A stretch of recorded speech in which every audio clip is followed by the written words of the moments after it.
Hello everyone, welcome back to my channel. Guys, हम करने वाले हैं आपके पार्टनर के करंट फीलिंग और नेक्स्ट सेक्शन के ऊपर रीडिंग देखेंगे। उनकी करंट फीलिंग्स क्या है, नेक्स्ट सेक्शन क्या हो सकता है आपके लिए। गाइस, ये एक जर्नल रीडिंग होगी। हो सकता है कुछ बातें आपके साथ रेजोनेट ना करें, ठीक है। जो बातें ना मैच करें उन्हें प्लीज़ जाने दीजिएगा। और ये एक टाइमलेस रीडिंग होगी, जब भी आपके सामने आएगी आपके साथ रेजोनेट ज़रूर करेगी, ओके। ये सारे ज़ोडिएक साइंस के लिए होगी। और आप मैरिड हैं, सेपरेशन में चल रहे हैं, जो भी ऊपर वाला जल्दी ख़त्म कर दे। आप सिंगल हैं, कमिटमेंट का वेट कर रहे हैं, तो भी आप ये रीडिंग देख सकते हैं। ऊपर वाला जल्दी ही आपको आपके पार्टनर से कमिटमेंट दिलवा दे। आप सेम जेंडर रिलेशनशिप में हैं तो भी आप ये रीडिंग देख सकते हैं, ठीक है गाइस। जब तक हम कार्ड शफल करते हैं आपको पॉजिटिव हो जाना है, नेगेटिविटी को बिल्कुल दूर कर देना है। जिनके लिए आप ये रीडिंग देखना चाहते हैं आपको उनके ऊपर फोकस करके रखना है। Archangel Michael, archangel Metatron, archangel Gabriel, archangel Uriel, archangel Chamuel, please हमें बताएं हमारे व्यूअर्स के पार्टनर की करंट एनर्जी नेक्स्ट सेक्शन क्या हो सकता है। जाने अनजाने में हमसे कोई गलती हो गई है तो प्लीज़ हमें माफ़ कर दीजिएगा, हमें गाइड कीजिए।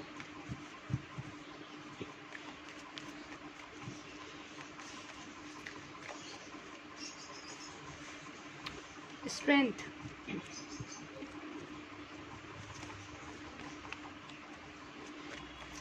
लियो की एनर्जी है guys. The sun,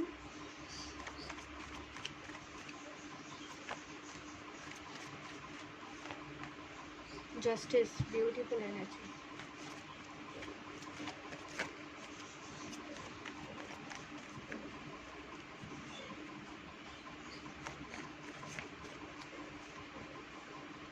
S of pentacles, आज कोई तो बहुत ज़्यादा पॉजिटिव एनर्जी में है। हाँ,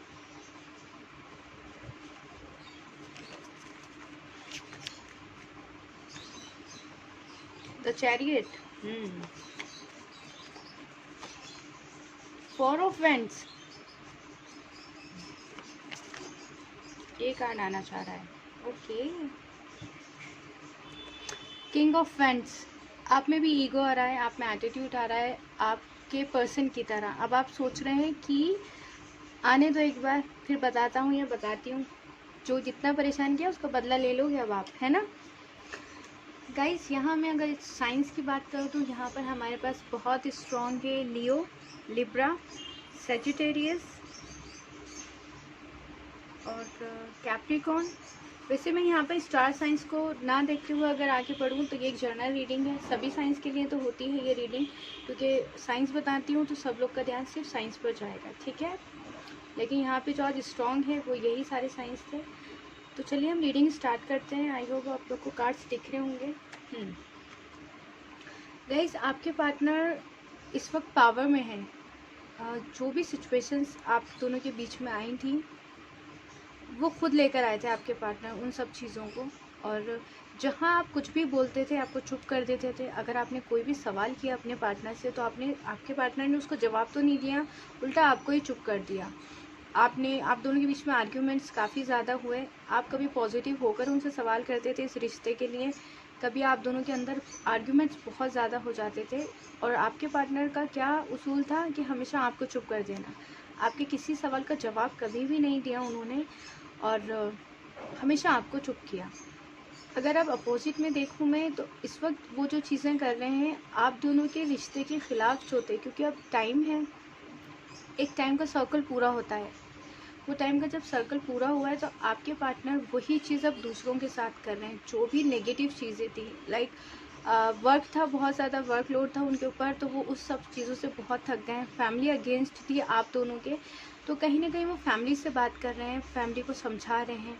अगर आप उनकी फैमिली आपके ख़िलाफ़ कुछ बोल रही है, अगर आप मैरिड भी हैं, आपके इन लॉज अगर आपके ख़िलाफ़ बोल रहे हैं या कोई थर्ड पर्सन आपके ख़िलाफ़ बोल रहा है, तो वो इस एनर्जी में जिस तरह से आपको चुप कर देते थे, आपके सवालों को जवाब नहीं देते थे, वो इस वक्त उन सभी लोगों को चुप कर रहे हैं जो आपके ख़िलाफ़ हैं, आपके और आपके पार्टनर के रिश्ते के ख़िलाफ़ है। वो इस वक्त आपके ख़िलाफ़ किसी से कुछ भी नहीं सुनने के मूड में है, क्योंकि अब यहाँ पे मैंने अभी बताया आपको डिवाइन टाइम आ गया है। आप दोनों बहुत जल्दी रीयूनियन में आ सकते हैं। ऊपर वाला और जल्दी आप दोनों को रीयूनियन में लेकर आए। जो भी कार्मिक सिचुएशन है, कार्मिक टाइम है, जो भी चीज़ें अवेकनिंग हो रही है वो सब अच्छे से हो जाए।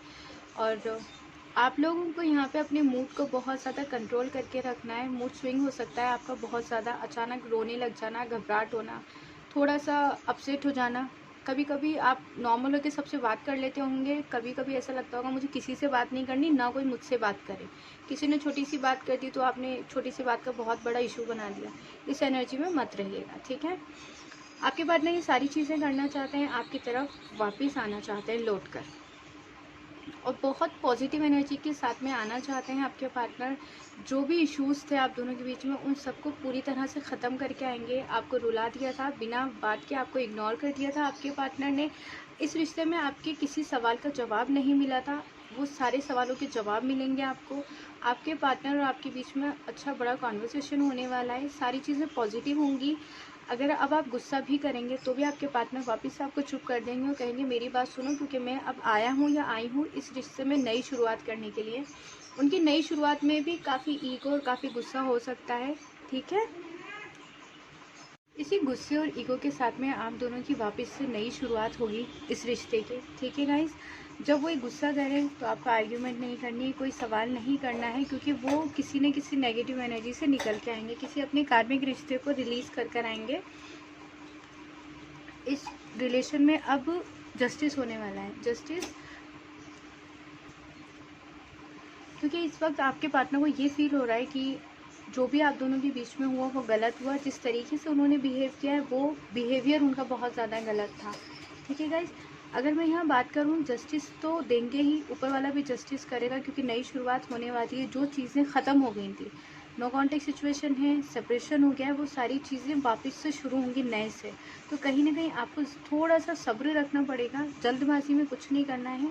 आपके पार्टनर जब आकर आपसे बात करेंगे तो यहाँ पर आपको कमिटमेंट देने के लिए आएंगे। उनका गुस्सा होगा या ईगो होगा, जिस भी एनर्जी में वो आपके साथ सामने आएंगे, आपको थोड़ा सा सब्र रखना होगा, क्योंकि यहाँ पर मैं आप दोनों के बीच में कास्ट रिलीजन का इशू देख पा रही हूँ। आप दोनों के बीच में कुछ तो ऐसी चीज़ें जिसे इजीली समाज एक्सेप्ट नहीं करता है सारी चीज़ों को, तो वो चीज़ें आप दोनों के बीच में हो सकती हैं। इसी वजह से आप दोनों का सेपरेशन हुआ था। और अब जब आपके पार्टनर आएंगे तो इन सब चीज़ों से ऊपर उठकर, इन सब चीज़ों से आगे बढ़कर वो आएंगे और आपको कमिटमेंट देंगे। अगर यही इशू था आप दोनों के बीच में, आप दोनों का कास्ट रिलीजन का था, एक मैरिड एक अनमैरिड था, कुछ भी ऐसी चीज़ें चल रही थी, तो अब आपको मिलेगा कमिटमेंट। यहाँ पे कमिटमेंट किस चीज़ का होगा? 4 ऑफ वेंट्स का। यहाँ पे शादी है, सेलिब्रेशन है। आपका आपके पार्टनर इन सब चीज़ों से उभर कर, इन सब चीज़ों से आगे बढ़कर, कास्ट रिलीजन से आपको कमिटमेंट देंगे शादी का, ठीक है गाइस। इस वक्त अगर मैं आपके पार्टनर को देखूं तो इतनी पॉजिटिव एनर्जीज है, लेकिन वो इस वक्त सो नहीं पा रहे हैं, क्योंकि उन्हें किसी न किसी अपने कार्मिक रिश्ते को रिलीज़ करना पड़ेगा। हो सकता है वो कार्मिक रिलेशन उनकी फैमिली हो, वो जिस थर्ड पार्टी में चले गए हों, वो कार्मिक रिलेशनशिप में चले गए थे, उसको छोड़कर वापस आना। अभी आपके पार्टनर की ये हालत है, समाज से लड़ना, कहीं ना कहीं आपके पार्टनर की ये हालत है। इसीलिए मैं आपसे ये कहती हूँ कि अगर आप पॉजिटिव रहेंगे कहीं ना कहीं, तो जब वो आपको इस एनर्जी में आएंगे, आपके पास गुस्से में आएंगे, आपको ईगो दिखाएंगे, तो अगर आप पॉजिटिव हो सकेंगे, पॉजिटिव रहेंगे, तो ही आपका पार्टनर आपके साथ इस एनर्जी में बात कर सकेगा। अगर आपने उनसे गुस्से में बात कर ली या आते ही उनके बहुत सारे सवाल कर लिए, तो वो जो अपने मन की बात है वो आप तक बिल्कुल भी नहीं पहुंचा सकते, और ना वो कह सकेंगे, क्योंकि कहीं ना कहीं वो ये भी तो सोच रहे हैं कि मैंने अपने पार्टनर को बहुत ज़्यादा कुछ सुना दिया था, उसका सामना कैसे करूँगा, क्योंकि वो अभी सॉरी फील कर रहे हैं आपको। क्योंकि कहीं ना कहीं आप दोनों की मैं देख पा रही हूँ कि बात शादी तक चली गई थी, इंगेजमेंट तक चली गई थी, तब आपको ऐसा लगा होगा कि ये रिश्ता कभी नहीं टूटेगा। उस स्टेज पे आके रिश्ता टूटा होगा, उस स्टेज पे आके आपके पार्टनर ने सारे प्रोमिसेस तोड़ दिए होंगे। इसलिए वो वापस आकर कमिटमेंट तो देना ही चाहते हैं। वो कमिटमेंट सब चीज़ों से ऊपर उठ के शादी का हो सकता है, ठीक है गाइस। इसलिए अब आपको पॉजिटिव रहना है, अपने पार्टनर से कोई सवाल नहीं करना है, नेगेटिव एनर्जी में नहीं रहना है आपको ना आपके पार्टनर को, ठीक है गाइस। आप पॉजिटिव रहेंगे, कहीं ना कहीं आपके पार्टनर भी पॉजिटिव एनर्जी में रहेंगे, क्योंकि कहीं ना कहीं आपके थॉट्स कनेक्ट करते होंगे, क्योंकि मदर यूनिवर्स ने आपको बिना किसी रीज़न के तो मिलाया है नहीं। एंड जिन सब में डिवाइनली गाइड कीजिएगा हमारे व्यूअर्स के पार्टनर की करंट एनर्जीज क्या हो सकती हैं, प्लीज़ हमें बताएं गाइज। देखिए उनके पास दो रास्ते हैं, हो सकता है एक उनकी फैमिली हो, एक आप हो। इसलिए यहाँ पर भी हमारे पास द चैरियट का कार्ड आया था कि वो उनके दिल दिमाग में सारी चीज़ें इस तरीके से चल रही हैं, तभी उनकी एनर्जीज़ जो है वापस से शादी भी करना चाहते हैं, लेकिन तभी उनकी एनर्जीज़ इतनी ज़्यादा नेगेटिव हैं कि वो कुछ भी नहीं कर पा रहे हैं अभी।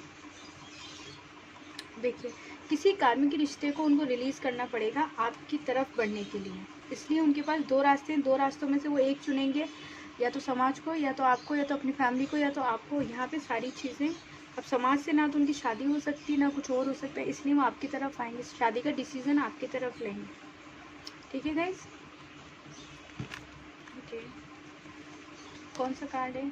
फर्स्ट चक्र आर्कएंजल मिशेल। आपके पार्टनर पॉजिटिव एनर्जीज़ को इकट्ठा कर रहे हैं और इस वक्त उनके अंदर बहुत ज़्यादा गुस्सा है। वो गुस्से के अंदर डिसीज़न ले रहे हैं अभी। उनका मन बिल्कुल भी शांत नहीं है आपके पार्टनर का।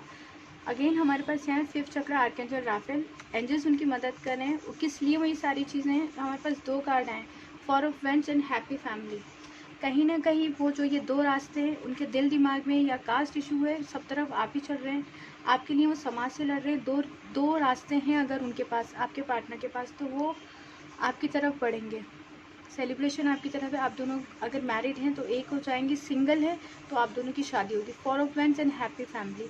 तो गाइज़ आपको हमेशा पॉजिटिव रहना है। ये थी आज की हमारी रीडिंग। आई होप आपको अच्छी लगी होगी। अच्छी लगी हो तो प्लीज़ अपना बहुत ज़्यादा ध्यान रखें, हमेशा खुश रहें, नेगेटिविटी से दूर रहें और हमेशा अच्छी चीज़ों को ही मैनिफेस्ट करें ताकि इजीली एंजल्स भी आपकी हेल्प कर सके। ठीक है गाइस, अपना बहुत सारा ध्यान रखिएगा, हमेशा पॉजिटिव रहिएगा और बहुत सारा खुश रहना है। Bye bye, take care.